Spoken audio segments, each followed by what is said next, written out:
Baik, selamat malam semuanya. Terima kasih Bang Karni sudah mengundang. Perkenalkan, nama saya Muhammad Hussein, cuman lebih kenal Muhammad Hussein Gaza, karena memang saya tinggal di Gaza selama 13 tahun. Saya ke Gaza setelah kuliah jurnalistik, dan dari Gaza saya membawa 2 ijazah. Satu ijazah Islamic Law dari Universitas Islam Gaza, satu lagi ijazah diploma dari Nafa Center yang jurusannya hanya ada di Gaza. Jurusannya Israeli Affairs, urusan keisraelan. Jadi di situ saya mempelajari Israel dari semua dimensinya. Sejarah, budaya, politik, sosial, ekonomi, finansial. Sampai sekarang saya bisa bahasa Israel, bahasa Ibrani. Tapi insya Allah ijazahnya asli Mas ya. Enggak dari pasar pramuka. Baik, kalau pertanyaannya adalah siapa yang menang antara Iran dan Israel ini? Saya setuju dengan Pak Irfan ya. Kalau Mbak Monik dengan segala halusinasinya kita nggak usah bahas lah ya. Cukup. Jadi gini, bahkan seorang analis Yahudi, yang original Yahudi, bukan Yahudi-Yahudian seperti ini ya, analis Yahudi, namanya itu Avi Yesharov, dari awal-awal 7 Oktober, dia pernah mengatakan seperti ini, apapun yang terjadi setelah 7 Oktober, tidak akan mengubah fakta bahwa Israel telah kalah oleh Gaza. Itu lawan Gaza ya, karena kekuatan sekelas Israel yang di-backup oleh negara-negara barat dengan segala teknologi intelijennya, itu bisa kalah oleh kekuatan yang diblokade, dimiskinkan, dibuat lapar bertahun-tahun. Apalagi fakta Iran lawan Israel. Ketika saya mempelajari Israeli Affairs itu, ada satu mata kuliah yang judulnya Iran. Judulnya Iran. Memang khusus membahas masalah Iran situ. Di situ dijelaskan bagaimana Iran ini memiliki satu keunggulan dari geostrategik. Lokasinya yang tadi disebutkan luas sekali dan memang sulit dijangkau untuk perang darat gitu kan. Dan Israel memiliki 2 prinsip yang ini enggak boleh ditinggalkan setiap kali mereka bertempur. Prinsip pertama dia bilang, Israel ini kalau perang, pertama harus menjadi pihak yang memulai. Satu, karena siapapun yang memulai dia punya inisiatif lebih besar. Kedua, Israel kalau perang, dia harus bertempur di medan musuh. Enggak boleh dia perang dalam Israel tuh. Karena secara geostrategis Israel ini lemah sekali. Lemah, makanya tadi disampaikan oleh Pak Irfan juga, ya mereka bisanya ngumpet di gorong-gorong, ntar naik lagi. Gitu aja balik-balikan, begitu gampang diakses gitu loh. Jadi seperti tikus bersembunyi di gorong-gorong, seperti itu kurang lebih. Nah, maka dari itu, ketika 7 Oktober terjadi, 2 prinsip itu direnggut oleh para pejuang Gaza. Pertama, para pejuang Gaza yang memulai serangan balasan. Kedua, perangnya di dalam wilayah Israel. Itulah kenapa Israel ini ngamuk sampai membantai 56.000 nyawa. Wah, ini yang katanya tadi dibilang tentara yang tidak mentarget atau tidak brutal ya. Tadi kan kata Pak Irfan, kebiadaban Israel ini sudah membuka hati dan mata dunia. Satu yang gak terbuka, ya ini mbak-mbak ini. Bagi dia 56.000 nyawa yang dibunuh itulah target yang memang harus dibunuh gitu loh. Israel gak bersalah apapun yang dilakukan gitu ya.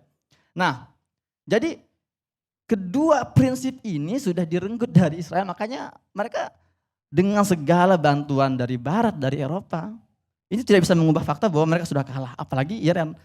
Bicara menang kalah, betul, tidak selalu masalah korban, tapi target dan output dari perang itu. Berkali-kali Netanyahu ini berkoar-koar bahwa target kami 2, gitu kan, membuat proyek nuklir Iran ini hancur dan tidak bisa dilanjutkan, dan menjatuhkan rezim. Dua-duanya gagal. Sama dengan yang di Gaza. Jangankan 12 hari lawan Iran, di Gaza sudah 20 bulan. 20 bulan Dari awal kan apa? Targetnya mengatakan kami akan menghabisi perlawanan di Gaza. Satu, dan kami akan menguasai Gaza. Dua, atau mengembalikan tawanan, sandera. Dua-duanya nggak berhasil, 20 bulan. Ya, lawan milisi sekelas Hamas nggak bisa menang. Mimpi mau mengalahkan Iran gitu. Nah, tapi gini penting untuk kita bahas. Sebetulnya kalau kita membahas konflik Iran, Amerika melawan Israel duet dengan Amerika melawan Iran, kita tidak bisa melepaskan apa motif di balik intervensi Amerika dalam proyek-proyek Israel. Kalau kita masih melihat Israel dan Amerika sebagai dua kesatuan yang terpisah, atau dua proyek terpisah, maka kita nggak akan bisa benar-benar menganalisa secara mendalam. Kalau saya boleh menggunakan diksi atau narasinya seorang profesor di bidang hubungan internasional di Essex University, namanya Profesor Dr. Abdul Fattah Uwaisi, dia mengatakan bahwa Israel is not a state. Israel is a strategic Western colonial crusader project. Israel itu adalah proyek kolonial salibis barat strategis. Jadi kita nggak bisa melihat Israel itu sebagai sebuah negara terpisah dengan barat. Dan para pemimpin barat ini adalah orang-orang yang sangat terbuka masalah itu. Mereka nggak pernah menyembunyikan. Contohnya misalnya kita melihat statementnya Mario Aznar atau Jose Maria Aznar, Perdana Menteri Spanyol, tahun 2010 dia mengatakan di depan koleganya, dia bilang gini, support Israel. Because if Israel goes down, we all go down. Wahai para pemimpin petinggi Eropa, kita harus dukung Israel. Karena kalau Israel ini kolaps, kita semua kolaps. Atau kita lihatlah statementnya Joe Biden ketika berkali-kali mengulang, dia mengatakan, if there was not Israel, United States of America should atau would have to invent one. Kalau Israel itu nggak ada, maka Amerika ini wajib pendidikannya. Karena itulah yang menjaga kepentingan Barat di sana. Itulah kenapa Israel ini di mata Eropa dan Barat itu bukan semata-mata state, karena memang dia bukan state. Dia bukan sebuah negara yang muncul secara natural seperti Indonesia misalnya. Indonesia ini negara natural, sudah ada bangsanya, sudah ada bahasanya, sudah ada areanya, hanya perlu proklamasi. Kalau Israel ini kan tanaman, proyek tanaman, dia bukan orang Arab, makanya tidak dikatakan negara Arab atau dia bukan juga negara Muslim, makanya dibuatlah diksi Timur Tengah, Middle East. Itu kan buatan Inggris juga untuk mengangkat awkward kecanggungan, biar ya mereka bisa menyebut dengan suka hati. Itu yang difahami oleh Barat. Jadi itulah kenapa ketika Gaza melawan Israel, ketika Israel hampir kolaps oleh kekalahan serangan 7 Oktober, yang panik kan Barat. Amerika, Inggris, Prancis, Jerman, Kanada, Australia, Italia, Spanyol. Berbondong-bondong mensuplai Israel dengan teknologi militernya, dengan logistiknya, dengan bantuan-bantuan militernya, bahkan pasukannya diturunkan ke Gaza. Apa hubungan mereka dengan Israel? Ya bukan semata-mata hubungan diplomatik. Tapi sekali lagi, Israel adalah proyek kolonial Barat yang sengaja ditanam untuk apa? Untuk menjaga hegemoni Barat. Dan terakhir, kalau kita membaca literasi-literasi para analis atau para ahli sejarawan, nah ini juga jadi bahan bacaan ya buat mbak-mbak yang di situ. Tahun 1996, Samuel Philip Huntington menulis bukunya yang berjudul Clash of Civilizations, bahwa hari ini itu kita sudah tidak bicara benturan dua negara, ini benturan peradaban. Israel itu adalah mewakili peradaban Barat. Sementara Iran itu mewakili peradaban Persia, dan ini sebetulnya permusuhan bukan permusuhan baru.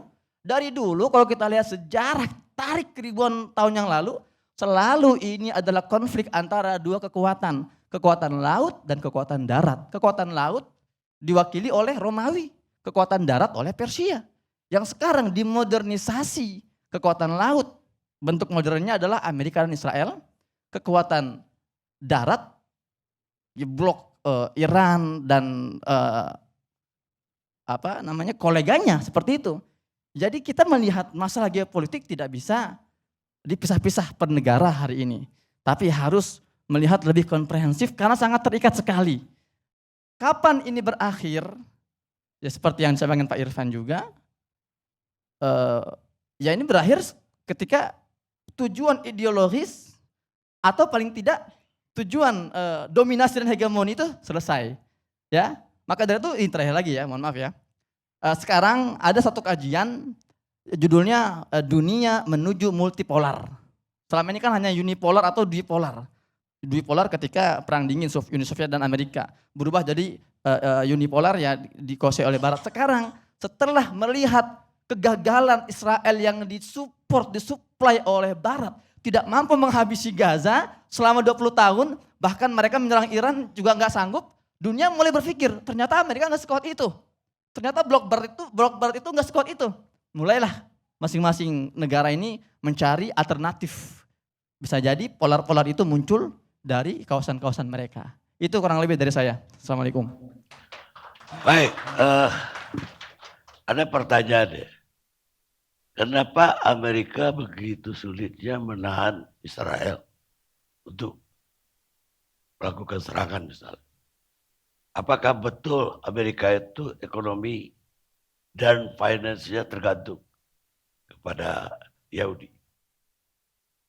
Sebetulnya ini jawabannya Bang Karni beberapa faktor.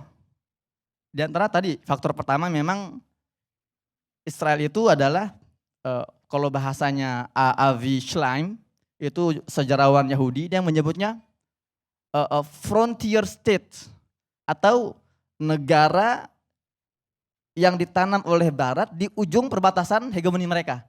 Jadi itu ikatan satu. Kenapa Israel itu harus terus di backup oleh Amerika? Karena memang itu adalah program dia. Faktor lainnya memang betul yang memegang kendali ekonomi tidak hanya Amerika sebetulnya dunia ya memang ya 3 keluarga Yahudi itu, Rothschild, kemudian Morgan, kemudian Rockefeller. Jadi wajar kalau jangankan negara-negara lain, Amerika pun pada akhirnya mereka juga sedang disetir dan sedang dalam ketiaknya 3 keluarga besar Yahudi yang menguasai ekonomi dunia hari ini. Seperti itu Bang.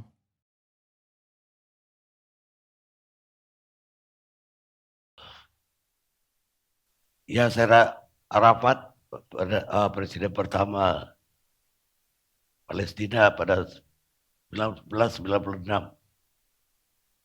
Benjamin Netanyahu terpilih jadi Perdana Menteri ketika itu. Dia mengatakan satu hal, bahwa Israel itu